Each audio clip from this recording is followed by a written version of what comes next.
Commissioners, each member is acknowledging that they are attending the meeting via Zoom and that they are located in Wayne County, Michigan, unless otherwise stated when I call your name. Commissioner Scott, Present. Commissioner Baker McCormick, Here. Commissioner Marecki, Here. Commissioner Kinlock, Present. Commissioner Anderson, Present. Vice Chair Bejun, Chair Varga. Here. Vice Chair Bejun is joining the meeting now. Great.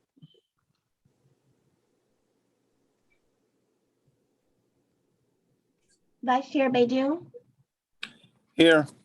you have a quorum present. Thank you. Next item. Next item, item B, Chairwoman's remarks. I have none. Next item, item C, unfinished business. There is none. Moving to item D1, communication from Graham Smith Court, Director of Financial Reporting, forwarding the statements of chargebacks for the period of October 1st, 2019 through September 30th, 2020. Thank you. Mark, do you have any comments on this? No, it's just that this is, from my review, it appears consistent with our methodology used in the past. So my recommendation would be to move approval. Motion to receive and file. Madam Receive Chair, and file. move Yes. to receive and file. Kinlock. Thank you. Commissioner Kinlock moves to receive and file item 1, Support. supported by Commissioner Boone. Oh, Commissioner Martha G. Scott. All in favor, say aye. Aye. Aye. I should ask, are there any discussion? I hear none. Anyone opposed? Abstain? Motion carries. Next item. Item D2, requesting Commissioner approval of budget adjustment 2021-35-161, reallocating expenditures in the County Park Fund.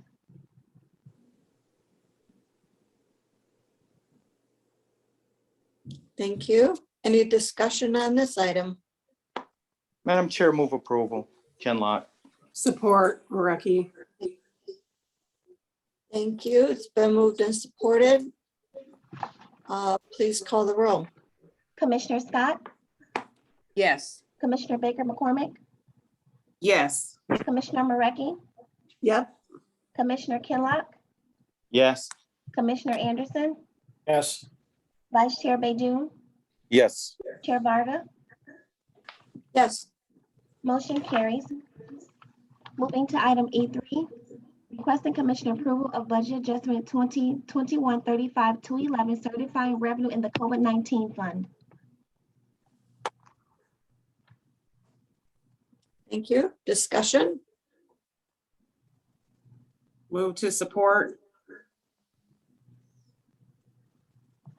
It's been moved and Support, Scott. supported. Been moved and supported. Please call the roll. Commissioner Scott, Yes. Commissioner Baker McCormick, Yes. Commissioner Marecki, Yes. Commissioner Kinlock, Yes. Commissioner Anderson, Yes. Vice Chair Bejun, Yes. Chair Varga. Yes. Motion carries. We're now moving to item E, budget presentation. Okay. Mark, would you please identify yourself for the record and please begin the presentation of the budget for today. Yes, thank you, Madam Chair. Today we are on day 5 of our budget hearings, and we will be hearing from the Circuit Court and Homeland Security. And you're Mark Abbo. And I'm sorry, and my name is Mark Abbo. I'm the county's commission's chief fiscal advisor. Thank you. I'm glad you recognized him, Thank Chair. you. Thank you, Commissioner. We know who he is. We just have to do it for the record. I know. So at this point, we would turn it over to the Circuit Court for their presentation. Thank you. Who do I have here from the Wayne County Circuit Court? Good afternoon, everyone.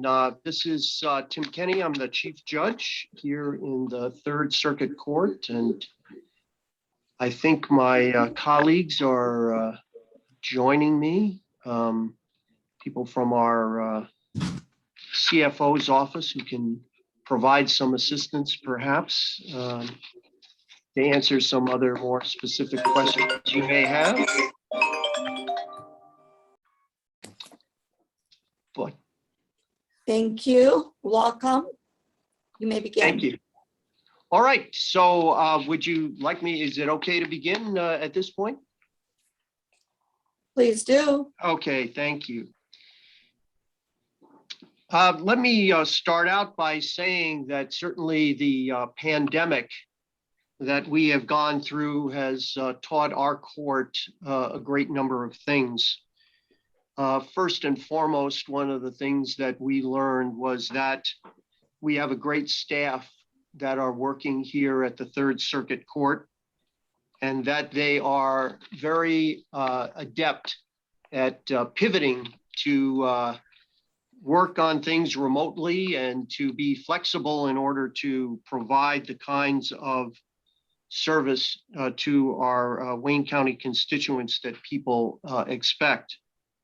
We've learned from the pandemic that we can provide excellent service. We have, in fact, used this opportunity to incorporate the best use of technology for our staff so that they can work remotely. And interestingly enough, it's also provided us, by working remotely, the opportunity to improve access to justice. And I'll get into that in a little bit. But one of the things we've also learned through the pandemic is that we have a need to become more competitive with our compensation so that we can, in fact, hire and retain the kind of high quality staff members that we really do have right now. We are finalizing, we believe, an extension of the settlement agreement that we have with the county. It would be an extension that would go for 1 year. We are working to finalize this with the CEO's office, and will in fact have that provided to you, hopefully in the very near future. We also plan to, once we move past this budget time, as we move into the fall, to meet with not only the commission, but also with the CEO's office to help implement a study that we had done for us that came out, unfortunately, right before the pandemic. It was done by the National Center for State Courts. It's an entity that I know that the CEO's office and the commission, I believe, is familiar with. It was a study that was done regarding compensation so that we can, in fact, begin to implement in stages improvements that will help us recruit as well as retain high quality employees. One of the questions that was posed for today's session is whether or not there is anything that has inhibited our growth. And certainly the pandemic has created some additional layers of issues that have inhibited our growth. But the issues primarily are the fact that we have multiple locations, as you know. We have inefficiencies that are created that way. We're not in one courthouse. We're in KMAC. We're in Frank Murphy Hall of Justice. We're in Lincoln Hall. We're in the Penobscot building. And we are required to have some duplication of function as well as other inefficiencies. And of course, the pandemic has created an additional layer because for those of you who are familiar with the Lincoln Hall of Justice, many of the courtrooms over there are quite small. And the ability to socially distance is almost impossible in a number of circumstances, which has forced us to do much more remote work from Lincoln Hall, as well as to share courtroom space and opportunities in the Frank Murphy Hall of Justice. One of the other issues that has inhibited our growth, along with the fact that we are in multiple locations, is that these multiple locations has prevented us from realizing what the Michigan legislature created back in 1997, and that is the family division, which is to essentially have a circumstance where there would be one judge for one family that would handle family domestic issues as well as juvenile issues. We are, unfortunately, because of the two different courthouses, we are the only circuit court in the state of Michigan that does not have this one family, one judge circumstance. But we are planning to pilot a way that we can get closer to that particular matter. And then the other inhibition of our growth, as I've already mentioned twice, is what we consider low and stagnant pay for our employees that hurts our retention as well as our hiring. Another question that was posed to us was the issue of, well, how has COVID impacted our court and our ability to deliver services? And certainly initially, it was very challenging for us to pivot and do things remotely and figure out a way that we can best serve the people who are the users of the Third Circuit Court services. One of the things that we have found, though, is that because we had to rely on technology and we had to do things remotely, there have been a number of things that have developed from our pandemic practice, if you will, that we certainly will retain long after we are finished with the pandemic. And it has resulted in a number of very specific instances in benefits to our ability to serve the public. For example, as a result of the COVID impact, we now have a great deal more circumstances where we do, in fact, do services remotely. Particularly, I would add, with regards to the friend of the court and the family division. Let me just give you a couple of quick examples. Back in May of 2020, we shifted to Zoom hearings for the friend of the court.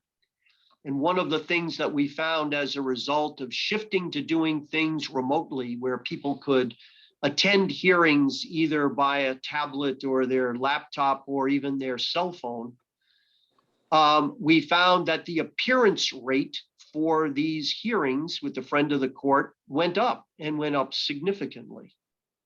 And the benefit for that is people didn't have to take off a day of work or a half a day of work and pay to park and come down and sit for hours in order to have their matter heard. They could, in fact, whether they were at home or even at work, just take a little bit of time and participate. It has been very well received. We even set up a virtual mediation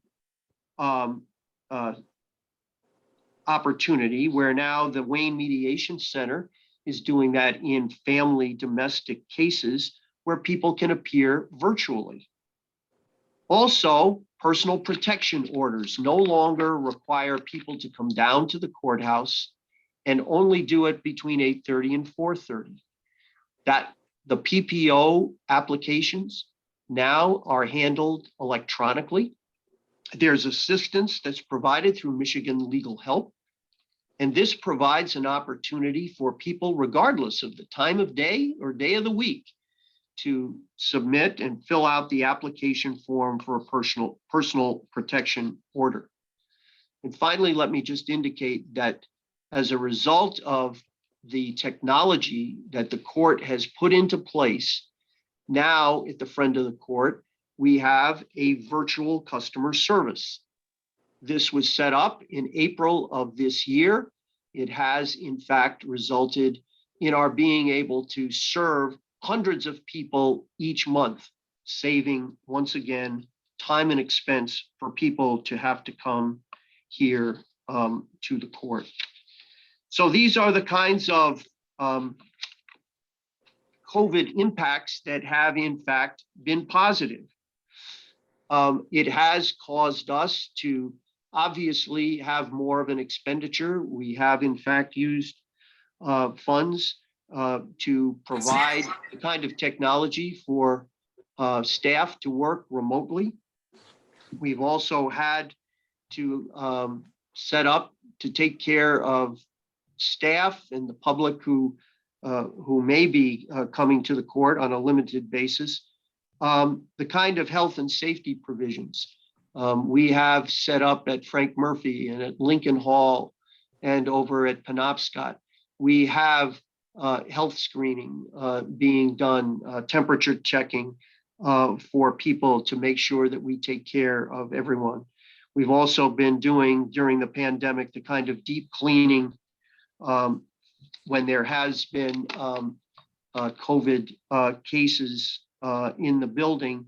That has helped not only the court, but it has also helped our other county partners or stakeholders that we deal with, the sheriff's department, the prosecutor's office, and the county clerks as well. So COVID has had an impact on us. Obviously, one of the impacts is we are trying to open the court safely and slowly and build on our success. We do have a backlog of cases that we have to deal with. But that is something that we are working through. And as we have started to resume jury trials, we are seeing that that is having an impact in a positive way. Certainly in the civil division, cases are now starting to settle because jury trials are now a reality. One of the things that COVID has impacted, I think, somewhat negatively is our specialty courts. We're very proud of the court's ability to recognize that there are people who come through the court system, whether it's the juvenile system or the criminal court, who really are not individuals for whom jail or prison is appropriate, but these are individuals who need behavioral health services. We have, as you may know, both a juvenile and an adult drug court. We have a juvenile and an adult mental health court. We have a veterans court and a swift and sure probation court matter that we deal with. The specialty courts thrive best, quite frankly, when people can come in and interact in person with the court and with the other specialty court personnel.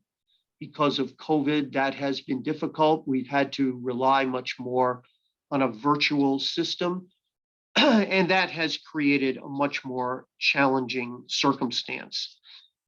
We look forward to being able to reopen more and more, particularly so that we can provide the kind of support services that the specialty courts need. We are dealing also, one of the questions that was put to us is how are we dealing with indigent counsel? Here in the criminal division, 25% of the docket goes to the NDS, the Neighborhood Defense Services. The remaining portion goes to the private bar, which is funded by MIDC. And in the juvenile division, we have the private bar, and we also have defense groups that are assigned portions of the docket as well. I would like to take just a couple of minutes, if I could, to share with you about the fact that the court has reached out to get grant funding. And I think it has been leading to a terrific impact on services. And I want to tell you specifically about grants that are being utilized in the juvenile division. We have received a grant, which is referred to as the QLR program, that stands for Quality Legal Representation. This is a grant that our court has received. I believe we are one of 2 jurisdictions in the state that has received this pilot grant. And this is before any petition is filed involving the risk of having children put into foster care, that legal and social service supports will be provided to families who are at risk.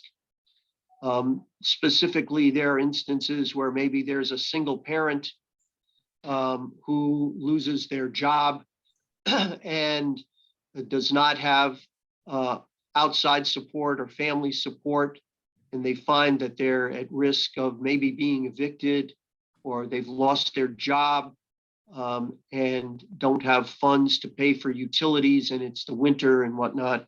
And this particular Quality Legal Representation grant is going to give families the opportunity to get this kind of legal intervention and support, to work with the utilities, to work with the landlords, to help provide social service benefits that will help these folks get through this very rough patch in their life, so that their children can stay united in the family and that they won't have to go into foster care.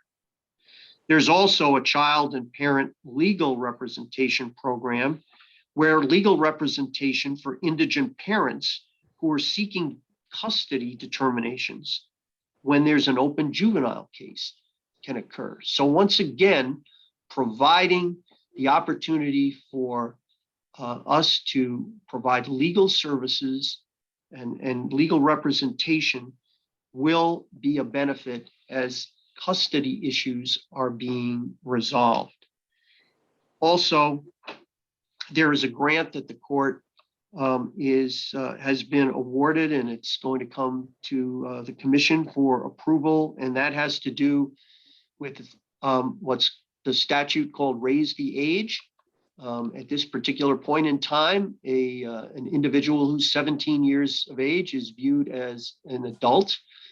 That's going to change, and it's going to be raised to 18. So 17-year-olds are going to be involved now with the juvenile system.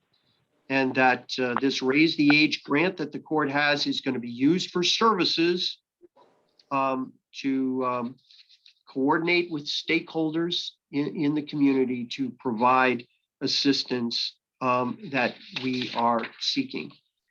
I also want to share with you a project that we began a couple of years ago, right before the pandemic, and that was the Center for Child Study shifted from doing just the counseling component with those who are on Medicaid. We shifted that effort to doing assessments.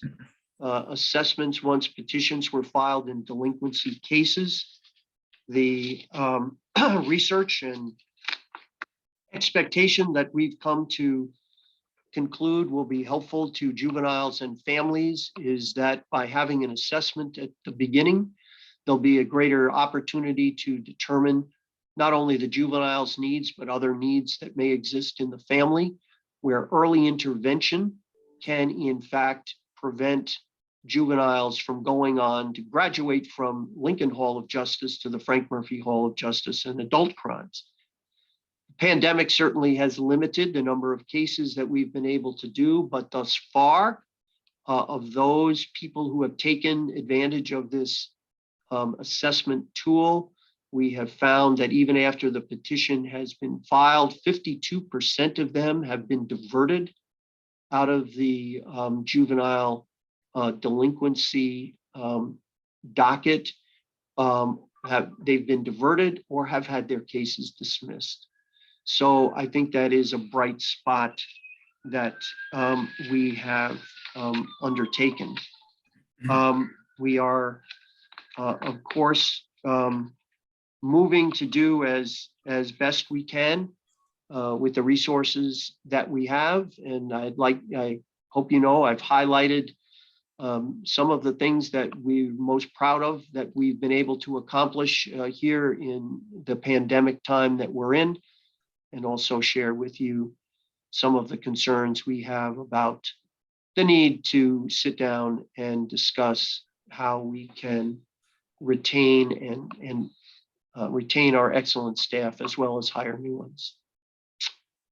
So that's an overview from the court for me.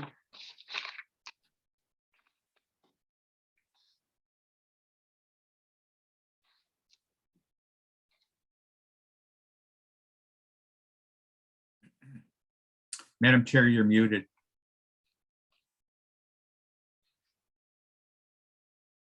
Thank you. I'll start again. Thank you. That was very good to hear all of the programs that are being utilized, and I really appreciate hearing all the ones that will help our youth, especially. And the electronic age has really come to life, and I'm glad that you're able to utilize all of that because it does help our constituents, mutual constituents. I have a question. Under current situation, how long does it usually take for a hearing for, say, custody? If someone files for custody or a change of custody, how long on an emergency, how long does it usually take? Madam Chair, I don't have the specific answer to that. I will be happy to reach out and get that answer to you this afternoon. I know The that reason I'm asking is because school is going to be starting. Sure. If I may add to that, Madam ahead. Chair, it's about 4 weeks as Yes. far as the backlog of processing if there's a motion for custody. So there's a 4-week delay in processing the motion. Of course, then the motion has to then be served and then the appointment made. And the appointment is usually made like 3 weeks out from there. One of the areas that we do have a shortage in staffing is the referee area. And that's usually the first place that the custody motions go to. We currently have a posting out for referee openings. So hopefully with additional referees, we'll be able to address that. And you're absolutely right. With school coming up, custody and parenting time are huge issues for the family court. I have heard from people on that particular issue. Is there anything in the interim that they could, is there another motion they could get heard a lot quicker, or when they want to get their children into school? They can file the emergency motion for it to be heard by the judge, and they need to specify why it's an emergency to be heard by the judge and not go through the regular process. Then the judge then has the opportunity to look at it and make a decision whether or not to hear it. Oh, okay. I will advise them. Thank you. Okay. I'll open the floor for commissioners. Any commissioners have any questions? Yes, Madam Chair. Please go ahead, Commissioner McCormick. Thank you. You indicated that the specialty courts that due to COVID and the changes in the court that there has been, I guess, a negative impact on the specialty courts. Can you expound on that a little bit more? Why would that be when the other courts, you said that you've been working with the situations with COVID and they're working out well, but in the specialty courts, they're not. So is there a reason why that is? I think it's because of the special needs of the population. The individuals who end up in our specialty courts have, I can tell you as someone who's been a drug court judge for 12 years and mental health court judge for 10 years, there is the notion of being able to meet in person with their case manager, with the judge. That kind of personal interaction seems to work out better with the population, because for the Veterans Court and Drug Court and Mental Health Court, very often there are behavioral health issues that need to be addressed. And in person seems to be more effective than Zoom on a long standing basis. There are certainly instances where people can and have in fact been able to participate in the program. But when we look back over the 16, 17 months of COVID and how it has impacted us, in person works better with this population. Okay, thank you. And child support and the formula for support, has that changed under COVID at all? I know a couple years ago there was some talk about the formula changing, but now due to the pandemic and loss of jobs, has that changed at all? Or, and if not, what would be the process of that? Commissioner Baker, McCormick, the child support formula has not changed, but it Okay. does provide, if there's a change in financial circumstances, that people can petition the friend of the court to review what their change in income is, and then the child support can be adjusted. Okay, and is that process being held up because of COVID, or is there a backlog of There's a backlog in requests? mostly anything you can think of involving the friend of the court. And so the staffing, the pandemic, all of that. So definitely we do need to have more resources in that area. Okay, and because of that, is there any detriment to the person that's seeking a reduced child support? I mean, in the meantime, are they, I guess being reported to various agencies because of that? So some of the things that the child support enforcement does goes automatically off of the case file that's hooked into the state system. Other things it requires someone to manually do.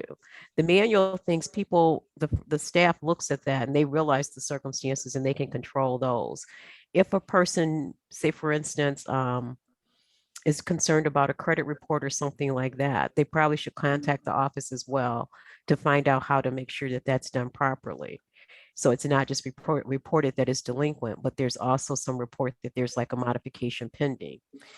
At the time the modification is filed and served, that protects the date that the change will occur. So even though I can't get to it today, when I do get to it, I do make that change effective the date that the actual modification was served on the other party. So it preserves that date.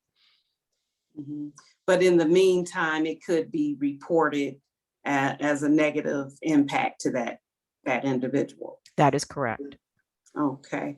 And as far as changing the formula, as I indicated, I know there was some discussion about that. Is there any update or any movement, or do I you do. have any information on that? I can find out. There's usually a scheduled time frame in which they do it. And I don't know what's the next date up or in the next year up when they're supposed to do that, but I can find that out and provide it to you. Thank you. Mhm. Thank you, Madam Chair. Sure. Anyone else? I don't see any hands up, Commissioner, so if you have any questions. Uh-oh, my dogs. If you have any questions, just please go ahead. Yeah, Madam Chair, I have a quick question for Judge Kenny. Yes, go ahead. First of all, Judge Kenny, I found your responses to our questions to be very thorough and very thoughtful. So I'd like to personally thank you and your staff for those responses. It was very much appreciated.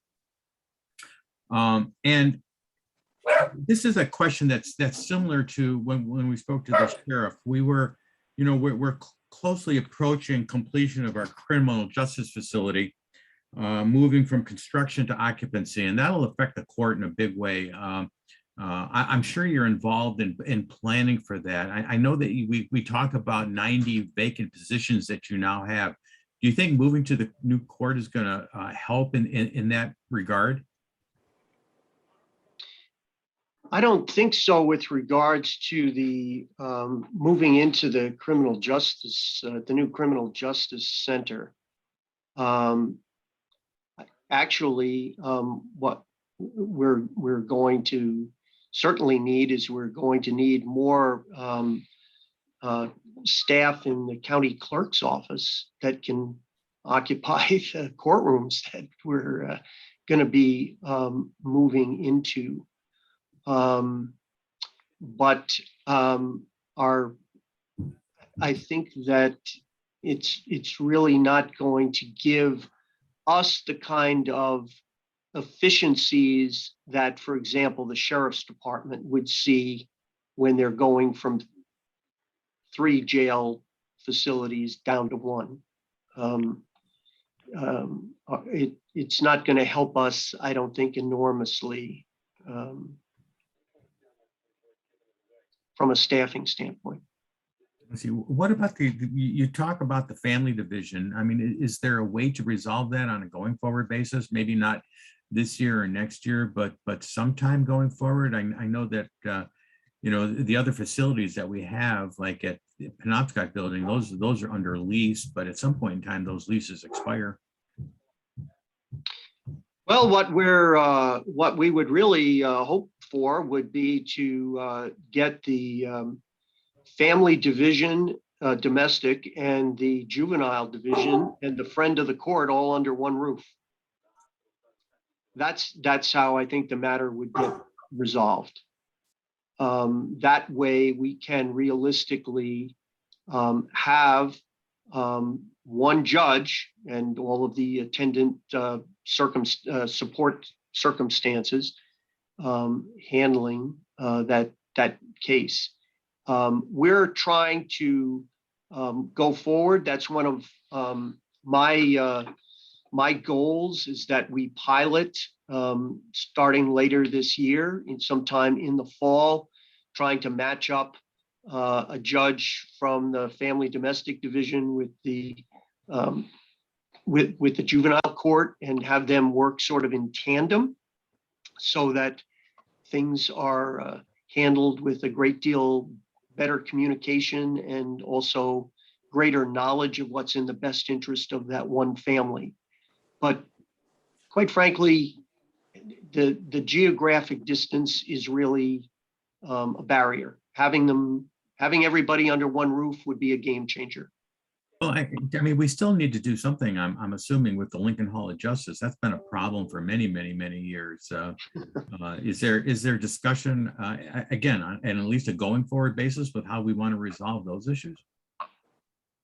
Right before the pandemic hit, I had the opportunity, along with a couple of other folks from our court, discussions that we had with the county exec's office about a new facility that would house our civil division, juvenile, friend of the court, and family domestic.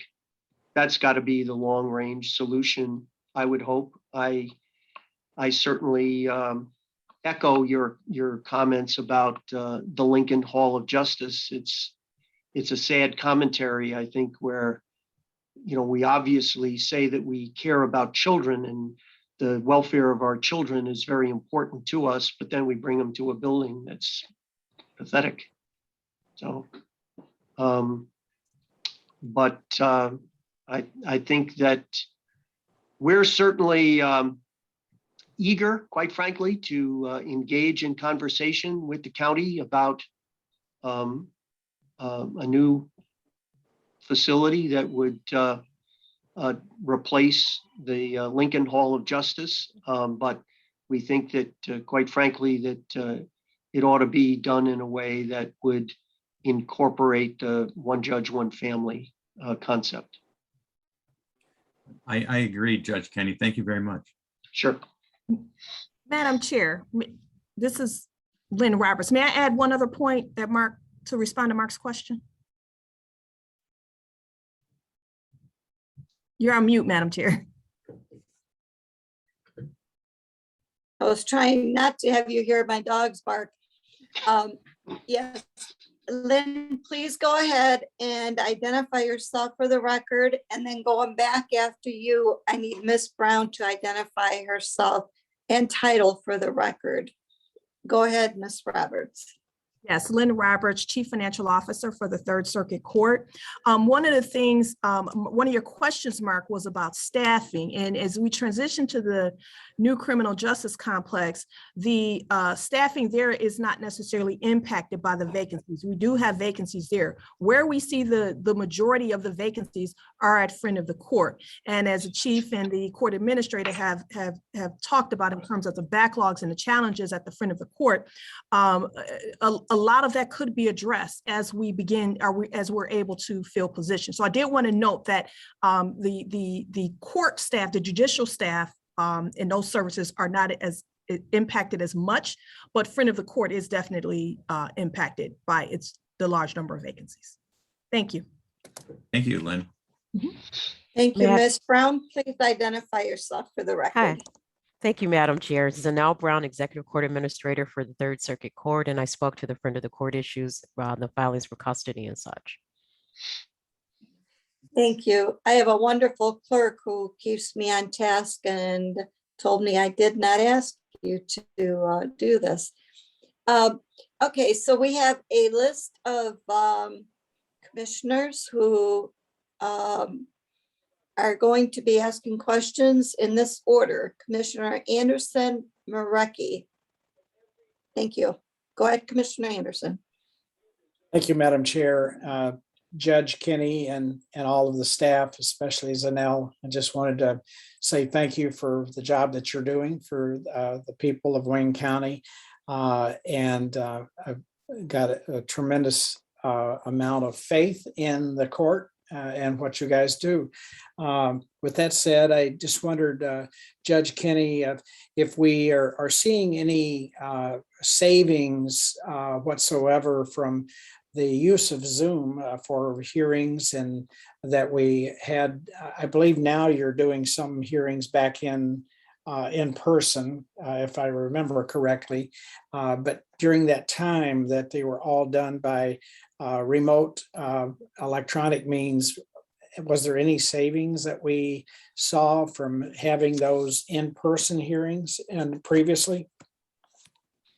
Commissioner, I would kind of like to hand off the answer to that to our CFO, Lynn Roberts, in terms of whether there was a financial savings. I will tell you this, that the attorneys in particular, especially in the civil division and the And the family division, they love it because they don't have to drive down to the court, pay to park, sit and wait for a while. They can just come on Zoom. My view has been that, if they like it in June, they'll really love it in February when they don't have to slip and slide their way down the freeway to get here. The response has been positive from a user standpoint. But I would just add that certainly our use of technology and our use of Zoom is here to stay. We're not going to just all of a sudden pack it up and put it back in the closet once we're through the pandemic. But I don't know if Lynn may have the ability to add a little something about whether or not it had a dollars and cents savings. Yes, hi, Commissioner. You know what, honestly, not anything substantial. I mean, one of the largest components of our expenses are employees. And so all of our employees continue to work. And while the court did continue to engage its employees on site as well as remote, so we were still paying, salaries and fringes. And this is more on the county side, the sheriffs and the county clerks were still, required to provide some of those services. So there may be some things on those sides since all of the courtrooms may or may not have been fully attended. But for the most part, those expenses remained intact. The chief spoke to the backlog of cases. So another large component that is not necessarily in the courts, it's in the court's budget, but it's managed by the county in the general fund, or general fund in MIDC, our attorney fees and experts and investigators. So even though, those services still continue to be provided, now there may be some delay and all of the attorneys may not have utilized or, been required to do things, but there are mandates in the MIDC that the county can I think there's another hearing to speak to those, that they would have to speak to the requirements for them to continue to meet with their clients on a regular basis. One of the things is relatively nominal. We have not allowed in-person training at this time during the pandemic, so there may be some savings there. But another thing that could have happened is, we pay for interpreters as well. So even though we're doing a lot of remote services, we still provide those services if there's a need for an interpreter as well. So we have not seen a substantial shift in the budget because we're continuing to provide those services. All right, thank you. Thank you, Madam Chair, and thank you, Judge Kinney, again. Thank you. Thank you. Commissioner Moraki? Thank you, Madam Chair. Hi, Judge. Thanks for the great presentation. It's nice to hear everything that went on. And you actually answered my question. Because I remember before COVID, we were talking or hearing that there were some serious talks going on about a civil division being over in the new area. So thanks for the update. Hopefully that can get back on track at some point after we go through all this. But I appreciate your time and I appreciate the answers you gave us as well, just like Mark said. So I'm all set, Madam Chair. Thank you. Any other commissioners? Any other commissioners have any questions? Any staff? We're good, Madam Chair. Thank you. Mark? No, we're good. Thank you. You're good too. Okay, I'm trying to keep you here a little bit longer, Judge Kinney, but it seems like you've done such a great presentation that you covered most of our concerns, and thank you for the awesome job you are doing and the new programs that you're bringing online. And we're looking forward to assisting you in any way that we can. Thank you very much. Thank you so much. It's always a pleasure. Thank you.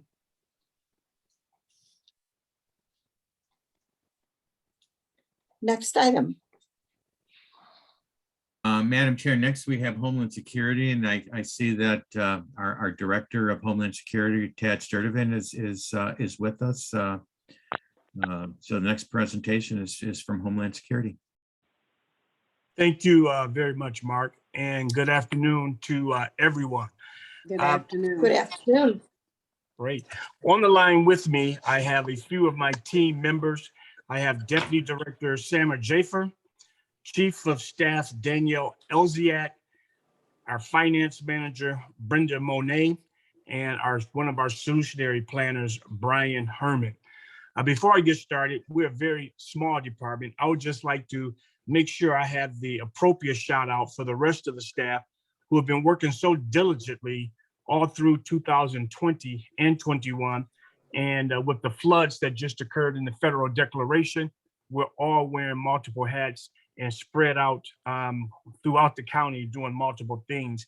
I'd just like to recognize Alyssa Keska, our DSEMIC analyst, and our fantastic logistics team, Aaron Vincent, Brandon Barber, and Cassandra McDonald, and Homeland Security's administrative assistant who wears multiple hats, Ms. Vaughn Parker.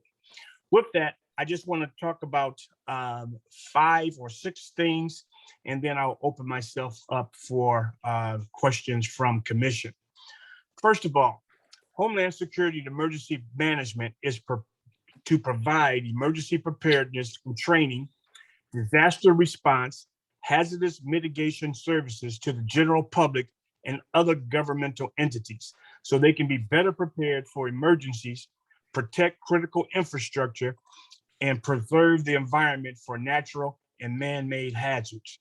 In essence, Homeland Security is the coordinating department for all communities within the county for state and federal assistance during all phases of emergency management, to include these 4 major things that we do: mitigation, planning, response, and recovery. Our COVID preparation started back on Super Bowl Sunday of the year 2020, February 2020, when we got information that the first positive COVID person was flying from another country and due to land in Metro Airport. Working alongside of Wayne County Public Health, we have responded then and have continued our response. Primarily, Homeland Security has been the PPE provider for every jurisdiction in the county, as well as our local governmental offices.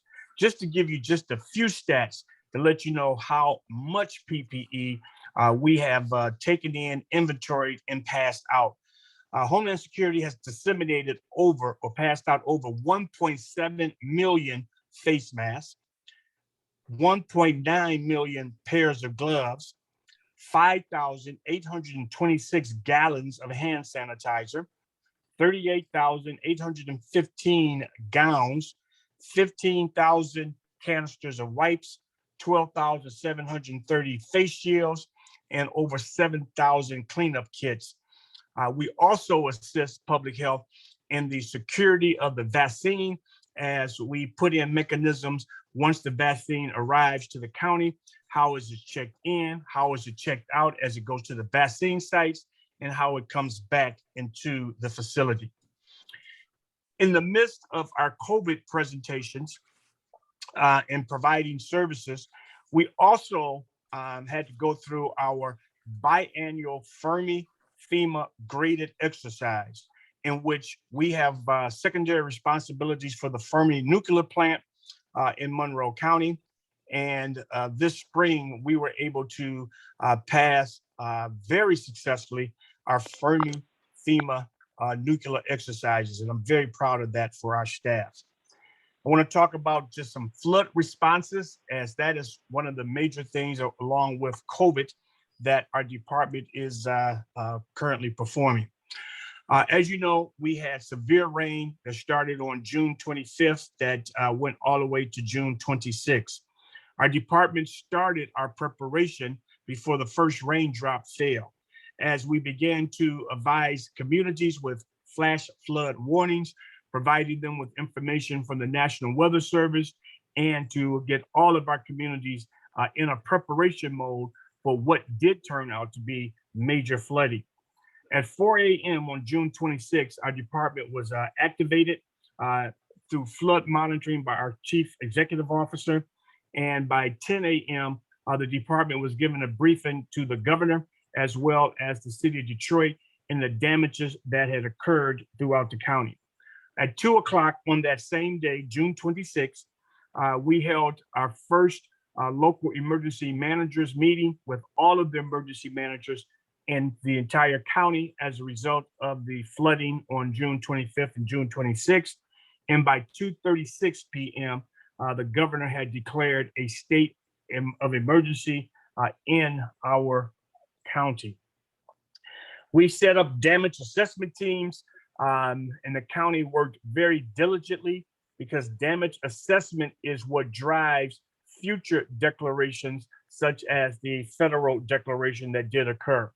Those damage assessments were that communities, upon the assistance and guidance of our office, had to go out, assess damage in individual homes, and we had over 19,000 homes in Wayne County. This is not including the city of Detroit. The city of Detroit has their own office, but over 19,000 homes that has suffered major damage. We also had boots on the ground. We met, we met with Commissioner Beydoun in Dearborn that day with the Lieutenant Governor as we drove him around the most damaged areas in Wayne County. On July 8th, which is record speed, we had a joint FEMA, state, and SBA assessments that came into the county to do their portions of the damage assessment, which then triggered the federal declaration by the Biden administration. Our office worked hand in glove with the state of Michigan, and we've set up 5 FEMA centers in the county, 3 disaster recovery centers located in Dearborn, Dearborn Heights, and Garden City, and then disaster drop-off document centers in Grosse Pointe City and in Harper Woods. The department has been very involved with 3 congressional town hall meetings.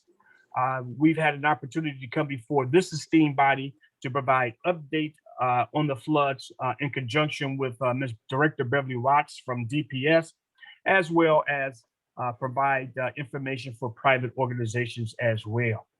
So we've been very, very busy in our flood preparation, our flood response, and now we're in that recovery portion working with FEMA. We've also been involved in what we call gap funding. The state of Michigan has made $10 million available to Ionia, Huron, Wayne County, Washtenaw County, and the city of Detroit. And from that gap funding, Wayne County is going to be awarded, or has been awarded as I speak. I see the award letter in my computer, $5.5 billion, in which that money will go to citizens that have ineligible circumstances that FEMA will not reimburse. The department is also involved in the Aging Infrastructure Committee, which has been put together by the state of Michigan. The county is very involved in that Aging Infrastructure Committee, in which that committee is broken up into planning, projects, funding, short-term needs, and then federal partners as it relates to our response to the aging infrastructure. The goal is to have a strategic plan in place, projects ready, so that we can work hand in glove for a regional response with our congressional delegation, as well as our state delegation, to access certain grants, certain competitive grants that we will have to compete with throughout the country. But this is a regional response, and that has been very successful. On that committee are representatives from the city of Detroit, state departments such as EGLE, the state budget office, the governor's office, as well as the Michigan State Police, Michigan Department of Transportation, and Wayne County is represented on that by Ms. Cheryl Jordan from the executive office, Beverly Watts and her team from DPS, including our Drains Commission with Amika Steele, and then Homeland Security and Emergency Management. Also, we've given out over 7,000 cleanup kits as a result to the flood. We received about 6,600 from the state of Michigan, and we were able to pass out over 7,000 from some private sector donations. And some communities did not have the ability or the wherewithal to come to our warehouse to pick them up. So in combination with DPS, we loaded up multiple trucks and actually delivered the cleanup kits right into the community for Highland Park, Hamtramck, and in the city of Dearborn. And we did that on a holiday weekend. So our office has been working pretty much around the Director clock. Sturdivant, Yes. excuse me for 1 second. I would like Commissioner Sam Baydun to chair the meeting for the next few minutes for me, please. Sure. Go ahead, we'll do. Thank you. All right, and with that, I would just say that our department's been working around the clock, 7 days a week for quite a few months for our pandemic response and then for our flood response. And the last thing I would like to add is that we are actively involved with the state of Michigan currently for the flooding that occurred outside of the federal declaration. And that would have been on July 16th as well as July 24th. And we received flooding in the county. Some of the same homes that were reported damage was reflooded. Some were new flooding, and we're working on the state, and they're currently in the process of determining whether or not they should issue a new declaration that will cover the floods, not only of June 25th and 26th, but also for July 16th and the 24th. Again, staff, very small department, but we do big things and we work very diligently and strategically. And with that, I'd like to open myself and up for any questions the commission may have. Thank you, Ted. Ted, let me just first open up the remarks section here by applauding you and the entire staff in your department. And I don't want to miss anyone if I start naming names, calling names. You guys were amazing. Your department ran a first-class operation in the wake of the flood. I think we are, Wayne County really demonstrated the preparedness after June 26. And yes, we were there in Dearborn with the Lieutenant Governor, and I was driving around with Assad Turfi when you guys were communicating, and we got on the call with the governor, and the state of emergency was declared in the afternoon. From my perspective, I think we could not have asked for a better plan from Wayne County. And Tad, I want to applaud you, Deputy Sam Jafer, Danielle, everyone that was involved. It was a collective effort, and I'm grateful for everything that you have done in the wake of the flooding. And with that, I would like to see if any of my colleagues have any questions. I see Martha G. Scott from what I see on my screen. Commissioner Scott. Well, thank you so much, Mr. Chair. And I just want to echo what you have stated regarding Mr. Sturdivant and his staff and all of them that have just really helped, because that was just awesome what has happened to so many people. And the work that you put in and did was just outstanding. So again, I can't thank you enough. Highland Park and Hamtramck and all the other cities that you helped. So thank you. Thank you. It was a team. Yeah, and it really helped a lot of my seniors get some things out of their homes and stuff even. That was just awesome. So thank you again so much. Thank you, Mr. Chair. The next hand I see is Commissioner Anderson. Thank you, Mr. Chair. Tad, I just wanted to also congratulate you on a job well done. I was so impressed with the turnaround time for a federal declaration. And I know you were instrumental in making that happen, and as were others in the process. But I don't recall any previous declaration occurring that quick. And I think it was because you were ready to roll, and on behalf of the citizens of the county and myself, certainly wanted to say thank you. You did a great job on that, and with the help of others, of course. But I did want to ask about the state grant of $10 million, which I believe of that Wayne County is going to, I think you said 5, or was it 5.5? Approximately 5.5, yes, sir. Okay, and when will we be able to get some additional information on that and help disseminate that information to our residents that were affected by and had losses that FEMA would not cover? I understand that's the purpose of it, but I'm sure there's some restrictions, limits on how much one address can get. But when will we get more information on that? Thank you for that question. Good question, Commissioner. Those questions are being worked on currently by our executive office. When I talked about the award letter just came in the middle of Judge Kinney's testimony. So some of the things that we have to provide is, when will the money be available to us? How will it come? Would it come to the executive office? Would it come to budget? Will it come to our office? And then our department is already in the process, the executive office in combination with Homeland are already in the process of trying to determine what will be the eligibility rules. So while I'm not going to give you a date as of yet, but I will say very soon that should come out, and hopefully we'll be able to activate and utilize those monies. The purpose of this monies was to get it out as fast as possible. So I look for a expeditious turnaround. Okay. All right. Thank you. Thank you.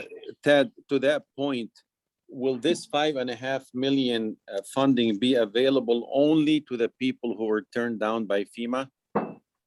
That we're still establishing the criteria.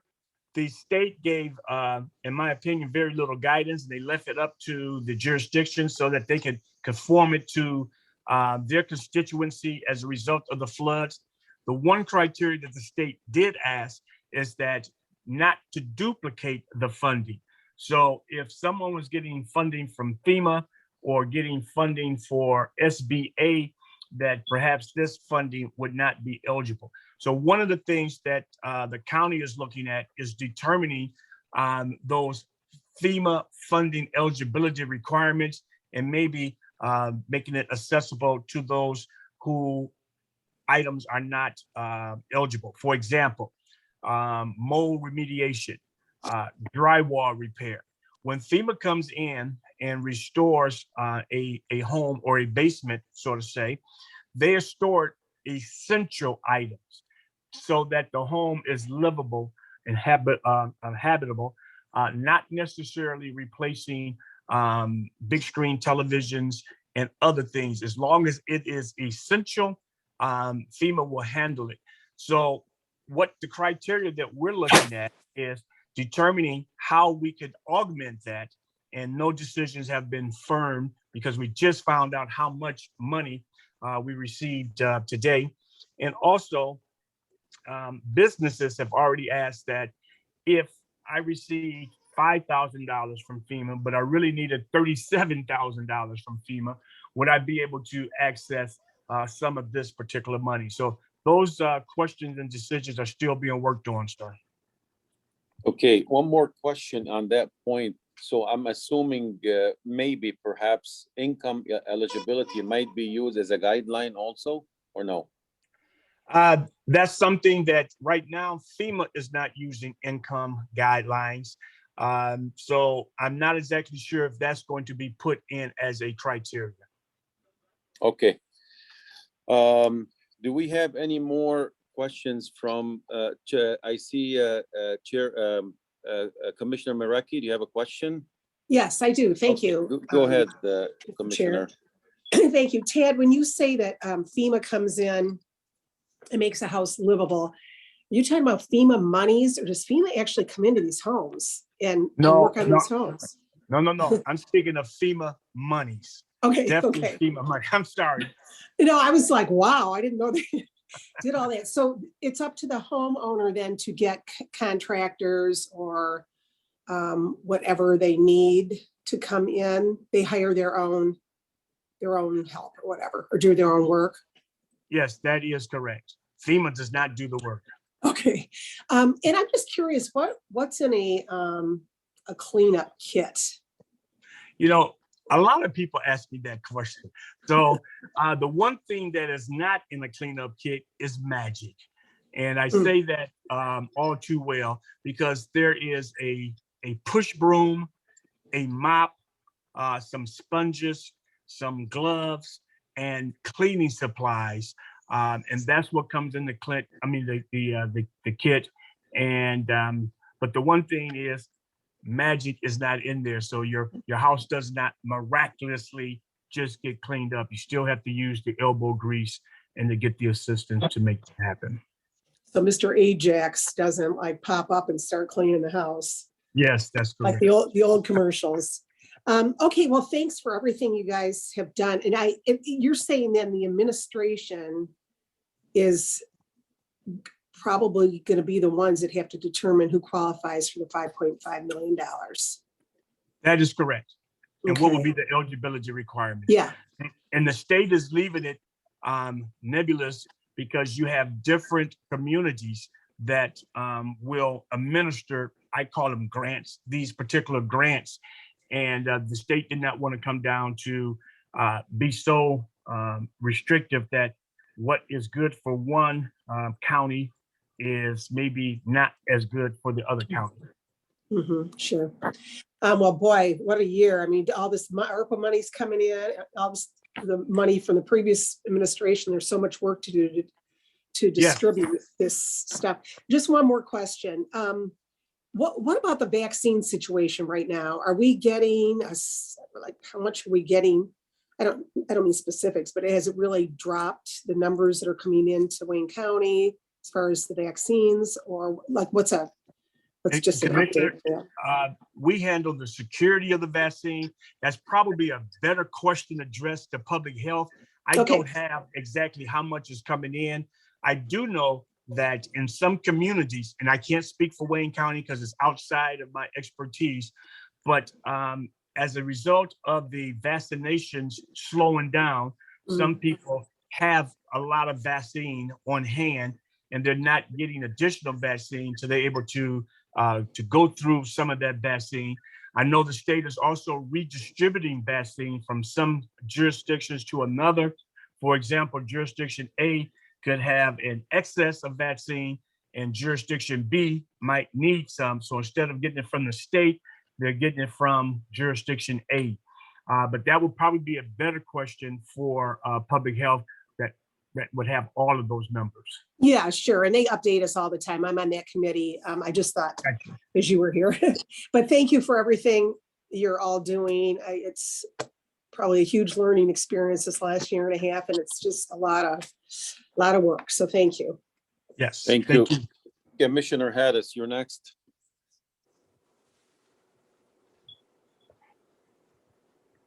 You're muted, Commissioner.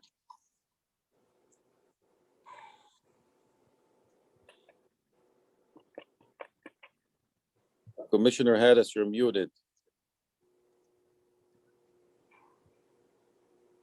Now, can you hear me? Oh, There I'm you sorry go. about that. Yeah, okay. So I start by thanking the director on job well done. And the question I have, you hear so many from the constituents under this fund of FEMA or the qualification for funding certain thing, essential or not essential.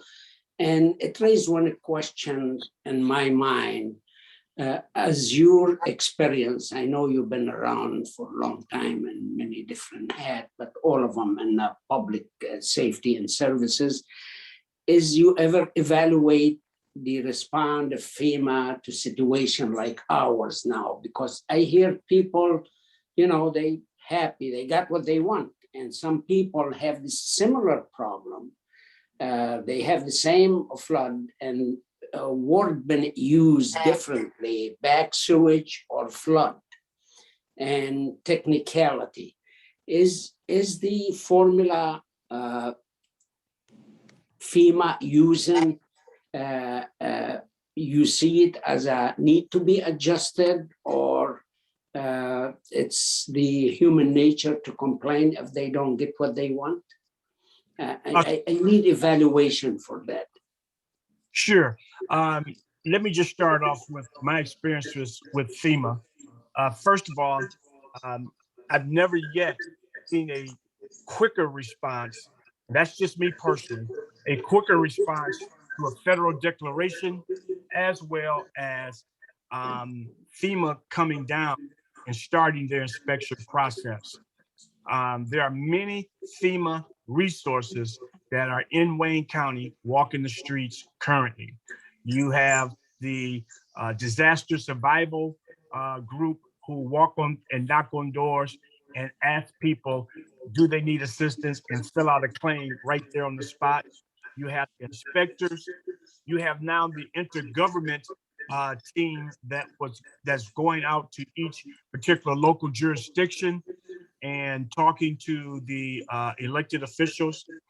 As it relates to what FEMA actually does, I think that sometimes there's a misconception as to what FEMA actually does. When people think of FEMA resources and FEMA assistance, I always think that I'm not going to be restored 100% like an insurance company. And one of the things FEMA will say is they're not an insurance. Their main priority is to make your house habitable again. And they will tell you that you don't need hardwood floor in your basement or certain kitchen utensils or kitchen appliances if you have a kitchen upstairs. So I'm not that surprised with some of the rejection letters. However, I know that you have several appeals with FEMA, and it is the appeals that I get to before I can answer your question, because some of the rejection letters could be you didn't check a particular box, not necessarily that you're not eligible. And FEMA has up until 6 months, and I think you have at least 2 to 3 appeals before a final decision has been made. So until those final decisions are made, it's going to be very hard for me to say if is the formula working at this particular point. But I will say that there is a misconception that FEMA works like your insurance company, and they do not. There are things that are available through the Small Business Administration, which are providing loans, a 30-year loan at maybe 2.65%, which it could help you if you're experiencing cash flow issues. However, there are some people that cannot afford any type of a loan. So when you put all of those factors together, I think it's premature, Commissioner, not that I'm dodging you. It's premature for me to say if the process is working. I just think that some people had maybe higher expectations of what FEMA actually does. I hope that answers you as best I can. No doubt in my mind, in case of disaster and stress, the people have high expectation. Yes. The problem is I feel the public, it's not well educated on what's FEMA cover and what's FEMA not cover before disaster. We need to look into that area. Like when something happened, the people would not have the high expectation, like you mentioned, to restore your basement to the level you have with non-essential like wood floor or expensive carpet or stuff like that. So I realize all the complaint I receive, people don't know what's FEMA covered. And then the problem is there's some people have coverage for sewage backup or flood for $5,000, and their damage is above 15, and here FEMA disqualify them because they have insurance on it. So those kind of things raise a lot of question from the public to the commissioner and to the mayor or to council people. And you describe it very well, but I hope after this disaster be going, we pay attention to educate the public a little bit, or by mailing a brochure, or through the media or website, to educate the people what's FEMA cover, what's the state cover, what's the municipality cover, what's the responsibility, and that would eliminate lots of complaint and lots of bring a lot of understanding to what I have the right to do and do it. And I appreciate all what FEMA doing. I have no question about their fast response. I've been in the political arena for 28 years, and they never have a complaint on the time they respond. They always been accurate. In fact, I went through training with FEMA in Washington on emergency room responsibility. So I have no complaint of that area. My complaint is this misconception, misunderstanding of a lot of people, what they have, and people apply with FEMA, apply with the state, apply to their insurance. They think they're gonna get everything to recover. But it's my thought, maybe we should emphasize on educating the public in case of disaster, what's everybody's responsibility. And that's a great point.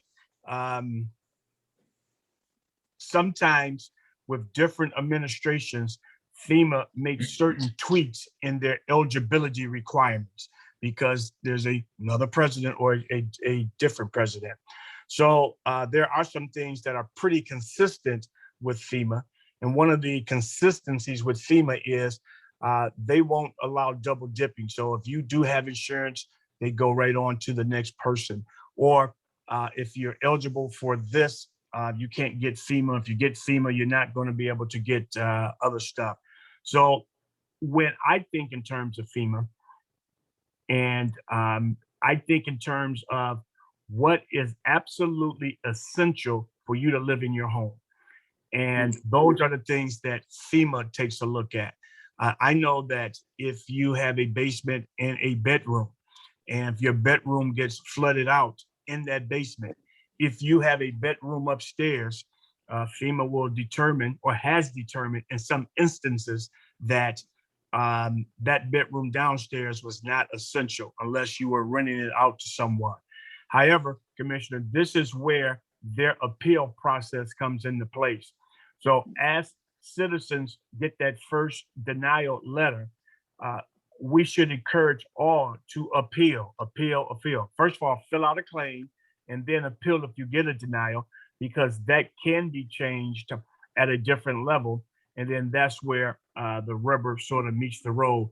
But you're 100% correct in the education of what is the purpose of FEMA and what FEMA does is essential, and it would assist with managing expectations of the citizens. Director, Thank you. To your point and Commissioner Haidus's point, yes, many people in my district, especially in Dearborn, were very disappointed that they got denied. And what I have been doing, and I'm putting my real estate hat on as a real estate broker, because I sold a lot of these homes in Dearborn. They got flooded, and every property owner I talked to, the first question I asked them is, how much backup coverage do you have on your insurance policy? You have a rider, and I'm encouraging people to try to get the max, because this will happen again. And when will it happen? This year again, next year? who knows? But definitely we have an issue, and I'm advising and educating people on getting protected. I had on my insurance rider at home, I had 25,000. Allstate came through, they did an inspection, they looked at my damage, and they said, we can justify probably about 35, 45,000, but you only have 25,000, and they waived my deductible. So I got 25,000. I'm going to start the repair, and I did not even attempt to apply for FEMA because you know what? I'm okay. I could pay a little bit more, but you know what? I don't want to take the money away from somebody else. But again, the essentials, to your point, Director Sturtevant, the essential items in the basement are furnace, hot water tank, Yes. and the washer and the dryer. They're not going to cover, FEMA is not going to cover someone who has a very, like a movie theater in the basement, because that's not a necessity, correct? That is correct. Yeah. So Yeah, to your point, Commissioner Baidoun, I hope there another easy way to educate the public if the director see if he could pass that to FEMA, is to, if they have a brochure, explain to the public what's FEMA's responsibility and cover the essential, and pass it to all the commissioner. Each commissioner take it to their municipality. I have 7 municipalities. I display a lot of information in the city hall or the township hall, and the people pick them up to be educated, to know what's going on in the county and the state, whatever the issue is. I really believe we need to educate the public more on those issues. We all hear the director explain it very well. I understand it, you understand it, but we need the public who really under stress and their expectation too high and sometimes unreasonable. So we need to educate them about those issues, make our job easier to the future and the communication easier and faster respond. So thank you. That's all. thank you. Thank you, Commissioner Haydous. Do we have any more questions from the commissioners or anybody here for Director Sturtevant? Any final comments from the commissioners? Okay. Again, thank you, Director Sturtevant, and all of your team and staff for a exceptional job, and we are grateful for your services. Madam Clerk, next item.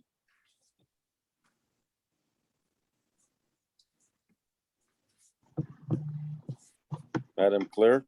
Yes, next item, item F, such other matters as may be properly submitted before the committee. I don't know if the Chair Varga has any items that were submitted before the committee, not that I'm aware of. Next item, item G, public Sure. comment. I'm sorry. Thank you for taking over for me. You've done well. Thank you. I passed Such the test. other matters, I would like the Mark to outline our next budget hearing. Mark, our next budget hearing. Oh, thank you, Madam Clerk, or Madam Chair. Next budget hearing is Thursday, August 12th. We'll be hearing from Senior Services, Health, Human, and Veteran Services, and Economic Development. The budget hearing starts at 10 o'clock on Thursday. Oh, boy, I'm not ready for that one either. Thank you much. Next item. Item G, public comments. Would you please unmute everyone?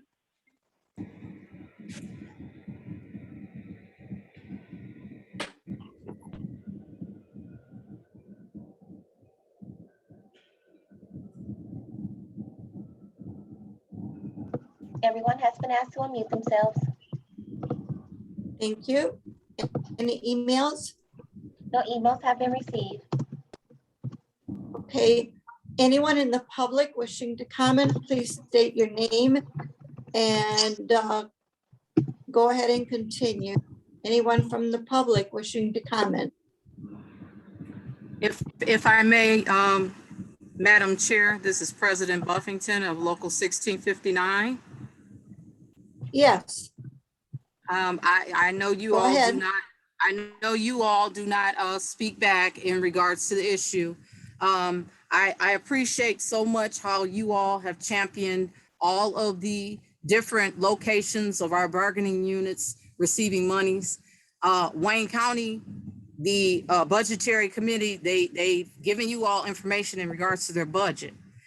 We have been told by Labor Relations and Mr. Malin that things will continue in order to implore employment of the employees. I am just going to express to you that they are disingenuous. They are not trying to give these people money. The plan that you had in regards to the rescues money, I wish you all would have gone forth with your resolution, but Local 1659 is going to inform you they are disingenuous. I've had 15 more people from Register of Deeds, the Sheriff's Department, and the County Clerk's Office resign as late as July 21st. You're losing more and more employees under this administration. Thank you. we normally do not respond, but we will look into that. Thank you. Anyone else from the public wishing to comment? Anyone from the public wishing to comment?